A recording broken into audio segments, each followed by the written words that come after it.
servidor público, olá cidadão.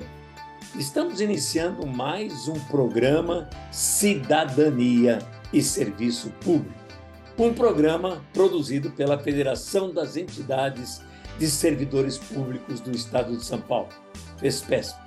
E hoje o programa Cidadania e Serviço Público apresenta para vocês mais uma palestra do Congresso da Pública Central do Servidor. Quem faz essa palestra é o Bruno Moretti e vai falar sobre o orçamento público, sua estrutura e os reflexos na vida dos brasileiros. Vamos lá?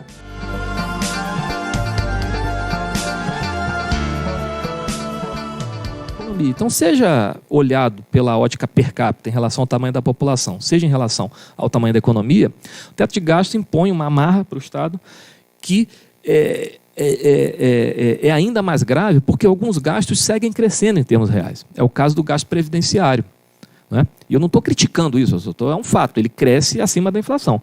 Se a despesa não cresce acima da inflação, mas um gasto como o da Previdência cresce, os outros gastos vão ter que cair. Não tem, né, mistério. E o que a gente está observando no orçamento hoje? Eu vou mostrar os números para vocês. Os gastos estão caindo. Em termos reais, estão caindo. Está caindo o gasto, assim, que é o gasto que construiria o futuro do país. É o gasto em ciência e tecnologia, é o gasto das universidades, é o gasto para atender a população mais vulnerável, por exemplo, né? Os gastos estão caindo, eu vou mostrar a você. É o gasto de saúde, né? A saúde é mais grave ainda, porque no processo de transição demográfica que o país experimenta, rápido, né? A pressão sobre o SUS é muito grande, do envelhecimento populacional. E o gasto de saúde está caindo. Eu vou mostrar aqui para vocês também. Então, essas duas regras, tem outras, mas essas duas regras, o teto de gasto e a meta de resultado primário, se sobrepõem uma à outra e predeterminam a quantidade de despesa que vai poder ter no orçamento, né? Então, de um lado, você fala assim, ó, o teto está dado, porque é o teto do ano anterior, mais a inflação. E ainda tenho que cumprir a meta de resultado primário, tá certo? E o que a meta de resultado primário vai dizer, como eu falei anteriormente? É a receita menos a despesa. Se tem muita receita, a despesa poderia subir para cumprir a meta, certo? Eu tenho muita receita, eu posso gastar mais. Só que o teto não deixa, né? Porque ele é um teto sobre a despesa, não importa quanto você está arrecadando. Então, a grande maldade é o seguinte, ainda que o país arrecade mais, ele não vai poder investir recursos para atender a sua população. O Estado retém o recurso porque o teto de gasto impede que o gasto seja feito. É mais ou menos assim, Estado rico, povo pobre, né? E aí, essas duas regras, então elas funcionam o que, como a literatura chama, como âncoras, né? Elas dão top-down, assim, elas dão um valor, elas se sobrepõem e da sobreposição delas nasce o limite do orçamento, que é como eu disse, vai ser o teto, se a receita estiver crescendo muito, não vai poder gastar mais, porque o teto não deixa. E se a receita estiver mais baixa? Aí é interessante perguntar, e se a receita estiver mais baixa? Faz o quê? Pode seguir o teto de gasto? Não, aí vai ter que fazer contingenciamento, vai ter que limitar o recurso público para atender a meta de resultado primário. Então, na prática, você programou o orçamento no teto de gasto, mas vai ter que reduzir a despesa porque não tem receita para cumprir a meta de resultado primário. Entendem que as regras se sobrepõem de uma determinada maneira. Quando a receita está muito alta, não gasta mais. Vale o teto de gasto. Quando a receita está muito baixa, vale a lei de responsabilidade fiscal e tem que gastar abaixo do teto. Estão entendendo o tamanho da maldade que fizeram com o país? Fala assim, Bruno, não é possível, no resto do mundo se adota isso, nenhum país. O único país que adota um teto parecido com o Brasil é o Japão, mas lá é uma sociedade rica, a população não cresce, então essa coisa do per capita que eu falei não se aplica porque a população não cresce. É outra situação. Agora, constitucionalizar um regime rigoroso como esse, e ainda sobrepô-lo à lei de responsabilidade fiscal, de maneira que, como eu falei, quando a economia vai bem e a receita sobe, não pode gastar mais, mas quando a economia vai mal, tem que fazer contingenciamento, e, portanto, a despesa fica abaixo do teto. Isso realmente só o Brasil. Vocês podem olhar a literatura aí que não há outro... Ou o Brasil é muito singular, né? Porque eu não sei de onde tiram essa singularidade toda do país, ou realmente fizeram uma coisa conosco que, causa prejuízos enormes ao país. Então, feito isso, você vai estimar, como eu disse, a receita na LOA, a receita é sempre estimada, e vai fixar uma despesa. Essa despesa é fixada de acordo com essas duas regras, com a lei de responsabilidade fiscal e com o teto de gasto. Tem outras regras, mas eu estou simplificando aqui. Então, quando a gente diz assim, vamos lá, começar, né? Eu gosto das coisas assim, tipo, orçamento para todos, né? Assim, não tem dinheiro no orçamento, né? A Globo diz isso o dia inteiro, né? Não tem dinheiro. Aí dá uma sensação que o país está quebrado, né? O não tem dinheiro é o limite que colocaram artificialmente. Não é que não tem dinheiro, é que tem um teto, que como eu disse, é decrescente. Então não é que não tem nada a ver com dinheiro, não. Ao contrário, tem a ver com um limite artificialmente colocado que implica a redução de serviço público. Bom, essa restrição dada por essa sobreposição de regras vai se aplicar às despesas do orçamento, porque você vai fixar a despesa em relação a elas. Então você vai ter um limite ali, vai ter que administrar aquela escassez artificialmente produzida de recursos, né? De novo, repetindo para ficar bem fixado. E se a receita crescer ao longo do exercício, beleza? Pode gastar mais? Não pode, porque o teto não deixa. Bom, eu já falei, que agora estou indo lá para a parte de baixo, quando ao longo do exercício se descobre que há frustração de receita, você ainda tem que fazer o contingenciamento, bloquear recursos, para atender a meta de resultado primário. Agora, recentemente, né, a gente descobriu que o contingenciamento também é feito para cumprir o teto. Me explico. Surge uma despesa inesperada dentro do teto de gasto. Por exemplo, o governo queria contingenciar, sem poder, porque a legislação impede, o Fundo Nacional de Desenvolvimento Científico e Tecnológico, é o principal instrumento de estímulo à inovação no país, né? A ciência, a tecnologia e a inovação. Uma emenda do senador Paulo Rocha, na verdade um destaque, né, ao texto do governo que pretendia fazer a liberação do contingenciamento, fez com que esse texto não fosse aprovado. Não sendo aprovado, o governo precisa gastar esse recurso. E para gastar esse recurso, ele precisou contingenciar outro recurso. Então, você faz contingenciamentos também para atender ao teto. Porque como o teto não deixa você gastar mais do que um determinado valor, se você precisa botar uma despesa, precisa tirar outra, né? Como eu não me aguento, eu já vou falar logo isso. Reparem o que é o impacto combinado do teto de gasto com o orçamento secreto. Porque quando eu falo que eu estou incorporando ao orçamento 16 bilhões e meio mais ou menos de emenda de relator em 2022, dado o teto, significa que 16 bilhões e meio de outras despesas não puderam ser programadas, entendem? Então, eu ainda tenho que fazer contingenciamentos muitas vezes para atender seja o teto, seja a lei de responsabilidade fiscal. Com isso, quando eu faço contingenciamento, é como eu disse a vocês, a despesa está programada no teto, mas muitas vezes eu tenho que ficar abaixo do teto para cumprir a outra regra, da lei de responsabilidade fiscal, porque eu não tenho receita suficiente. Isso é na situação em que eu tenho pouca receita. Isso aconteceria, para vocês verem a gravidade disso, antes da pandemia. Antes da pandemia, não só os recursos programados eram baixíssimos pelo teto em 2020, como você precisaria fazer contingenciamento, porque ali havia uma crise já se insinuando antes da pandemia. A economia já desacelerava e precisaria fazer contingenciamento. Por isso, suspendeu as regras fiscais naquele ano para poder fazer o combate à pandemia por imposição do Congresso Nacional, né? Então, na verdade, os órgãos trabalham com um limite de despesa que muitas vezes nem é, somando tudo isso, o valor do teto. É um valor abaixo do teto, que é o limite que ele tem exatamente para aplicar, desculpem. E esse limite, a diferença dele para o que está programado no orçamento é justamente o que está contingenciado, tá certo? Tudo bem? E aí o órgão executa, portanto, aqueles valores. Muitas vezes, inclusive, essa conta do que precisa contingenciar é bimestral.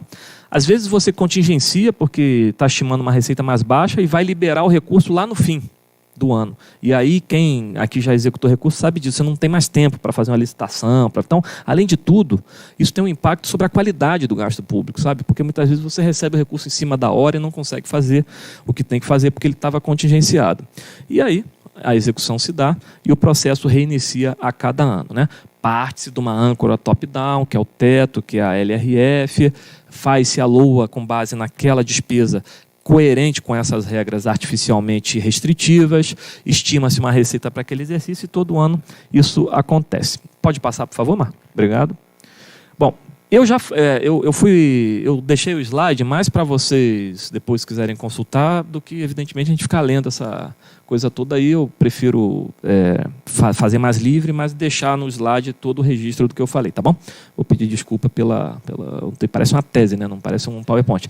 Bom, mas só lembrando, assim, a gente tem então eu quero que vocês compreendam assim como esse conjunto de regras impacta a vida no dia a dia, né? Por exemplo, quando eu fui lá no ProIFES conversar com a turma, eu falei, quando dizem que não tem recurso para fazer, por exemplo, o reajuste, né, que estava em discussão o reajuste, na verdade, o que há é uma imposição do limite de despesa, repito, que é artificial, que é dado por essas regras. Novamente, não guarda relação com falta de recurso. Agora, além dessas regras, que eu já falei, a lei de responsabilidade fiscal e o teto de gastos, você ainda tem uma regra que é a regra de ouro, que é uma regra que limita o endividamento às despesas de capital, né, que não são só, mas para facilitar aqui eu vou dizer que são os investimentos. Então você não pode se endividar acima dessas despesas.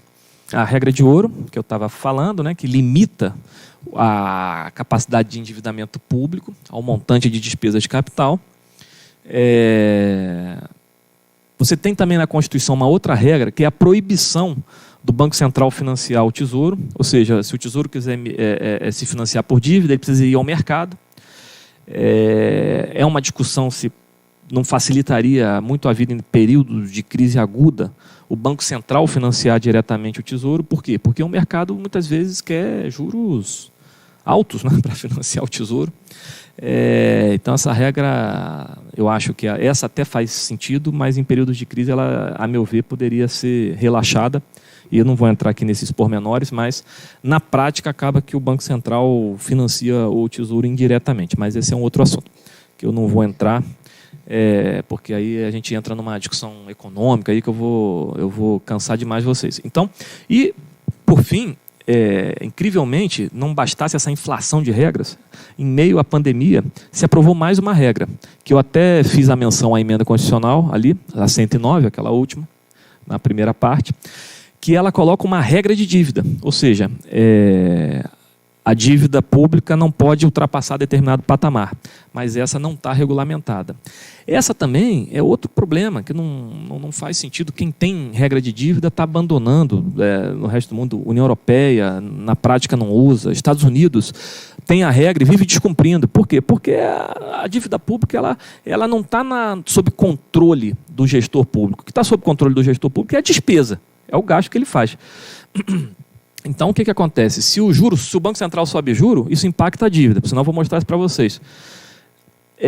Quando impacta a dívida, aí se a dívida subiu, eu tenho que fazer corte de gasto em meio à crise para ficar dentro de um limite de dívida, entendeu? Então, reforça aquilo que eu chamei de caráter procíclico. Ou seja, a regra exige cortes quando a economia vai mal.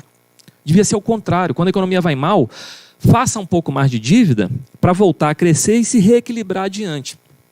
O mundo civilizado está discutindo regras nesse sentido.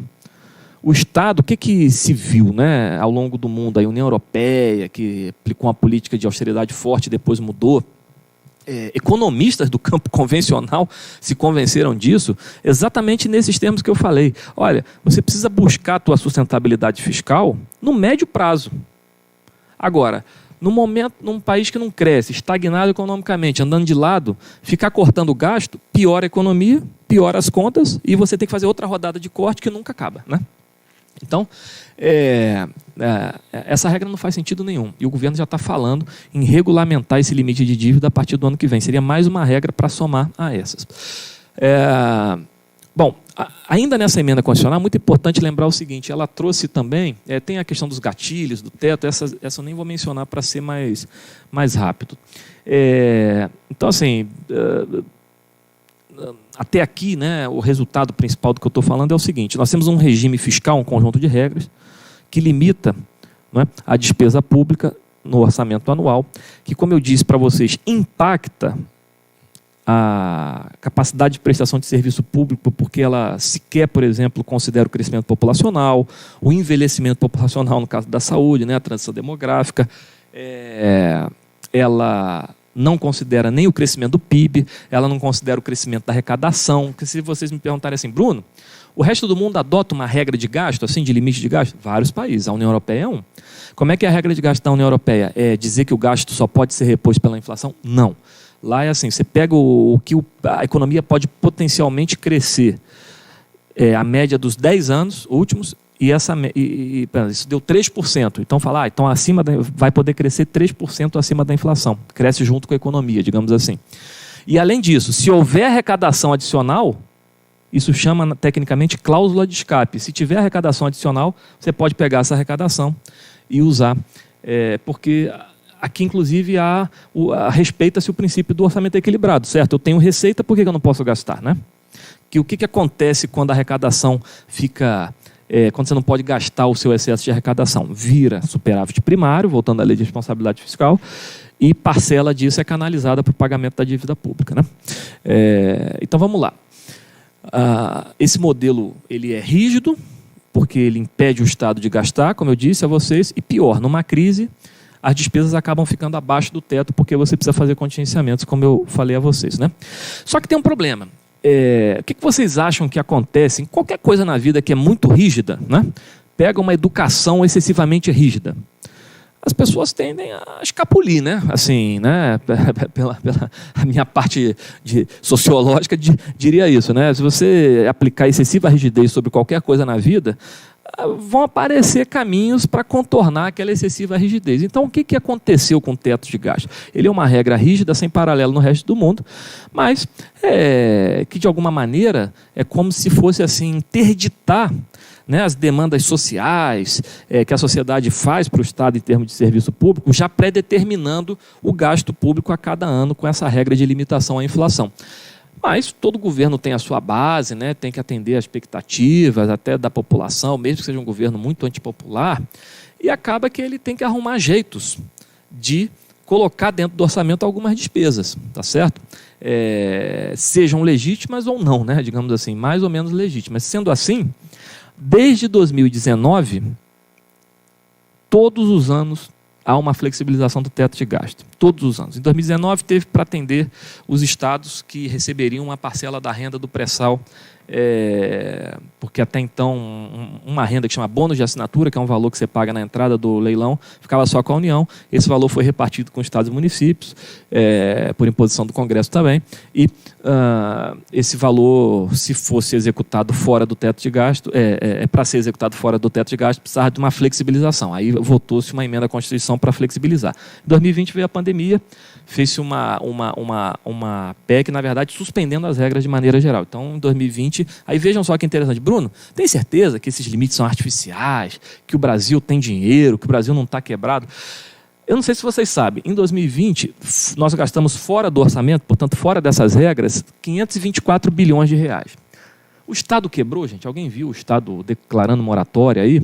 Nós pagamos alguma coisa em torno de 300 bilhões no auxílio emergencial.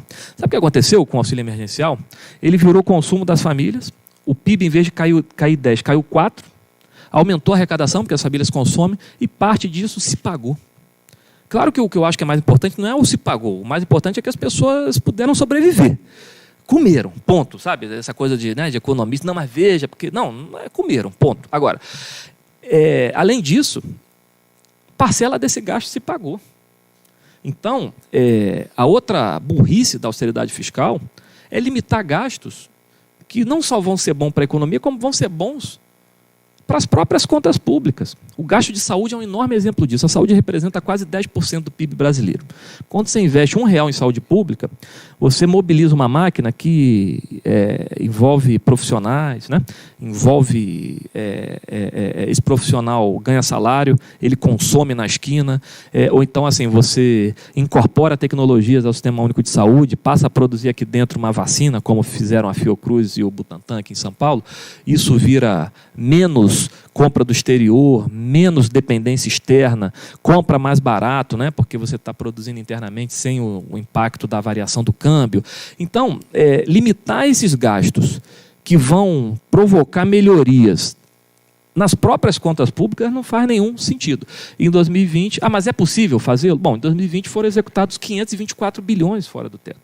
E como eu disse, não só o Estado não quebrou, as pessoas diziam que a dívida pública ia para 100% do PIB. Hoje ela está na faixa dos 80% do PIB. Né? Para vocês verem como há um certo terrorismo nisso tudo. Então, para mim, 2020 é a expressão maior assim, de que esses limites expressam muito mais uma visão ideológica que o Estado precisa ser reduzido do que propriamente algum problema com a capacidade financeira do Estado. Bruno, você está dizendo que pode gastar o quanto quiser? Não, não estou dizendo. Mas essas regras aí, elas não são regras para garantir sustentabilidade fiscal. Inclusive porque elas vetam gastos que são fundamentais para a economia do país e, portanto, para o país crescer e ter receita. Mas essas regras, elas expressam apenas a vontade política de reduzir Estado e serviço público. E quando se reduz Estado e serviço público, quem cresce na esteira dele é o mercado, muitas vezes, não tem nada contra o mercado, mas muitas vezes substituindo o Estado onde ele não resolve. Dou de novo o exemplo do SUS, os famosos e famigerados planos populares. As pessoas consomem planos mais baratos e na hora da intervenção cara, elas vão apelar para quem? Para o bom e velho Sistema Único de Saúde. Né? Bom, então... o que aconteceu? É impossível você interditar, digamos assim, a política, seja quem for que estiver governando o país, e predeterminar com uma regra tecnocrática o limite do orçamento todo ano, sem considerar as demandas de qualquer setor da sociedade. Então, setor da sociedade é beneficiário de políticas públicas, né? Porque as despesas financeiras, de juros, estão fora aqui dessa regra. Sendo assim, o teto foi sendo flexibilizado. 2019, né, estava falando, 2020 com a pandemia, em 2021 também teve PEC para fazer gastos relacionados à pandemia, em 2022 teve a tal PEC dos precatórios. A PEC dos precatórios, ela mudou a fórmula de cálculo do teto, né? Só essa mudança de fórmula deu uns 70 bilhões a mais. Entendem como não é um problema de capacidade financeira? E, além disso, ela limitou o pagamento de precatórios, que, a meu ver, é uma bomba fiscal que vai explodir a qualquer momento, porque o Supremo Tribunal Federal, acho eu, dificilmente vai declarar a constitucionalidade dessa PEC, porque simplesmente o Estado deve às pessoas e limita-se o pagamento e você vai criando um passivo que vai se multiplicando, né, ao longo dos anos. E por que você fez isso? Para abrir espaço no orçamento a uma demanda que, a meu ver, era legítima, que era a demanda por um programa de transferência de renda num contexto de aumento da pobreza, mas isso só foi feito, digamos assim, na proximidade do processo eleitoral, assim como a última, que é para acabar essa lista das flexibilizações do teto, agora em 2022, como todos acompanharam, criou-se aí um estado de emergência na Constituição para viabilizar o pagamento de benefícios sociais no ano eleitoral. Aqui, para mim, o que importa não é a questão política, o que importa é chamar a atenção ao seguinte: vocês acham, se eu somar isso em valores para vocês, é assim, que eu tenho de cabeça mais ou menos. A de 2019, que é a PEC lá do petróleo, eu não lembro mais, mas eu acho que ela transferiu... Eu não lembro, mas acho que era 20 bi, se não me engano. Né? Não, porque tinha a Petrobras também, que ia receber um ressarcimento, então 34 da Petrobras, mais ou menos 50 bi, tá? Não me cobrem a precisão desse valor, mas 50 bi mais ou menos. A de 2020, como eu já falei, autorizou até mais, mas foram pagos 524 bilhões. Em 2021, os gastos com a pandemia fora do teto foram de 130 bilhões mais ou menos. A PEC dos precatórios abriu no orçamento um espaço de 113 bilhões. E essa agora, dos benefícios, um espaço de 41,25 bilhões. Se alguém puder somar para mim, vai ficar fácil descobrir que, na verdade, o dinheiro, né, que estava quebrado, o país estava quebrado, o dinheiro não pode ter reaparecido do nada, não é verdade? Havia, de fato, e há, né, de fato, uma artificialidade muito grande nesses limites. Então é isso aí, ó, que eu estou mostrando em números agora, né, para falar menos e mostrar mais. Em 2015, né, a despesa era de 20% do PIB, mais ou menos, a despesa primária, né, excluindo os juros da dívida pública. Ela começa a baixar em 16, 17, 18, né, 19, chega em 20, suspende-se as regras pela pandemia, ela vai lá para cima. O que acontece? É uma coisa que eu esqueci de falar no slide anterior, que é muito importante. Ainda tem um problema econômico gravíssimo, que é o seguinte: você faz a flexibilização pontual, assim, flexibiliza num ano e no ano seguinte volta a valer o teto, né? Tirando a PEC dos precatórios, que mudou a fórmula de cálculo. O que acontece? Pega esse ano agora, é muito concreto isso. Se eu estou aumentando em 40 mil gastos, certo? Eu não acho que, repito, que o Estado vai quebrar por conta disso, que o problema é fiscal. Só acho problemático fazer pontualmente, porque aí o que vai acontecer? Quando chegar ano que vem, se você tiver que voltar para o teto, você vai ter que tirar esses benefícios, porque não tem espaço no teto para fazer esse benefício. Então, veja, é um problema social gravíssimo, que as pessoas vão ficar sem o benefício, né? Além da questão eleitoral, que eu nem quero entrar nisso, e, além disso, macroeconomicamente, é a coisa do procíclico que eu estava falando. Em 2023, as perspectivas econômicas são muito negativas, né? Espera-se mais ou menos um PIB crescendo 0,5%, ou seja, uma estagnação praticamente da economia. E o que você vai fazer pelo lado fiscal? Você vai tirar a renda das famílias mais pobres. E vai deixar de e essas famílias vão deixar de consumir. Então, quando você flexibiliza o teto num ano e volta para ele no ano seguinte, além de tudo, tem um efeito de contração fiscal, né? Da política fiscal, piorar ainda mais a situação da economia. Então, o que acontece? Vejam que de 20 para 21, a despesa já baixou 8 pontos percentuais do PIB, de 26 para 18. Veja, país nenhum no mundo fez uma contração fiscal desse tamanho, gente. Isso é uma selvageria. Você está jogando a economia no buraco. Aí quando você fala assim, mas 2021 teve crescimento. Teve nada, foi um crescimento que só repôs as perdas de 2020. Né? Em 22, cresceu um pouquinho pela PEC dos precatórios, vejam o impacto da flexibilização. Aí o que vai acontecer? Quando chegar em 23, se você tiver que voltar ao teto, tá lá, um ano que vai ser ruim economicamente, segundo as expectativas do próprio mercado, você vai reduzir a despesa em mais de 1 ponto percentual de PIB. Eu não sei se vocês estão familiarizados quando a gente fala assim, 1 ponto de PIB, parece, um pontinho, né, uma bobagem, é um pontinho de 10 trilhões, entende? Então, assim, de 9 trilhões e tanto, então é muita grana, né?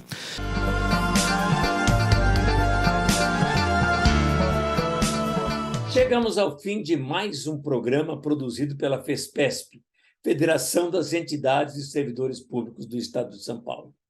Cidadania e serviço público, sempre trazendo para você, cidadão, para você, servidor, um bate-papo sobre cidadania e serviço público. Até o nosso próximo programa.